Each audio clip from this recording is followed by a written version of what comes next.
Hi everyone. In this session, I am going to teach you the ETL detail, like the data cleansing, what exactly the data cleansing is all about. So the similar ways, if you will be noticing here, like the data cleansing is also called as the data scrubbing or the cleaning. More than the data arranging, data cleansing is not all about the arranging of data. This is something else now. Like in DWH, your data warehouse is not just about arranging the data but should be clean for overall the health of the organization. You as a tester are responsible for presenting and ensuring the health of the organization. Just like we are always looking forward to drink water clean.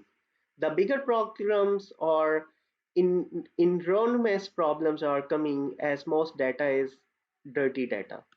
So we want to know about what does this means by dirty data. The dirty data means that does not conform to the proper domain definition and vary from domain to domain.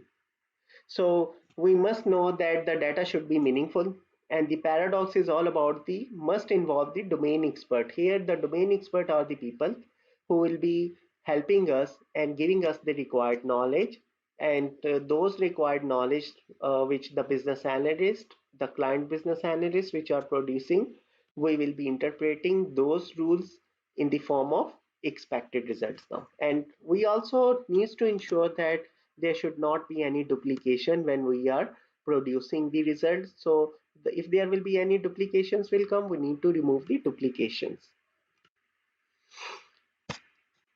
Another serious sides of dirty data is all about the decision making at the government level on investment based on the rate of birth in terms of schools and then the teachers. Wrong data resulting in over and under investment. Similar is the way that the direct email marketing, like sending the letter to wrong address is returned or multiple letters to the same address, loss of money. Just like I would like to say that the banks, when they will be sending the promotional emails or the sending the SMS to all the customers who are using their credit cards. Let's say if the data entry operator, they not specify the proper email addresses when they were entering the data in their system, so how much the business loss will come. And here your duty as a software tester, you need to ensure, you need to highlight the incorrect data, and you need to report that these are the dirty data, and that dirty data needs to be fixed.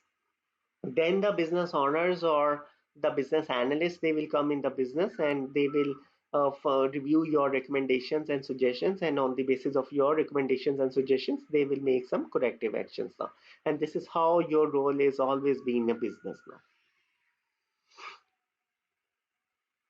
now. Another part of things, the issues which are coming in your data warehouse testing is the lexical errors, which is called as the synthetical dirty data, irregulation, and another type of inconsistency which are coming semantically dirty data, which means that integrity constraint violation. What does this mean by integrity constraint? Like primary key and the foreign key are not properly specified, or the properly business rules contradictions are not applied now, and there should be a lot of duplication data. So all these things are basically creating a mess, and the coverage anomalies like the missing attributes and the missing records now. Synthetical dirty data examples, you can see here that discrepancies between the structure of the data items and the specified format. Let's say number of columns are used unexpected for a tuple, mixed up numbers and attributes. Irregulation example, like there should be US dollar should be there in units, but written in a different currency now. So this is also the irregularity. And the semantically dirty data is the constraint problem. As I already specified this thing, the contradiction, the date of birth is not only in properly format now, and the duplication of the data now.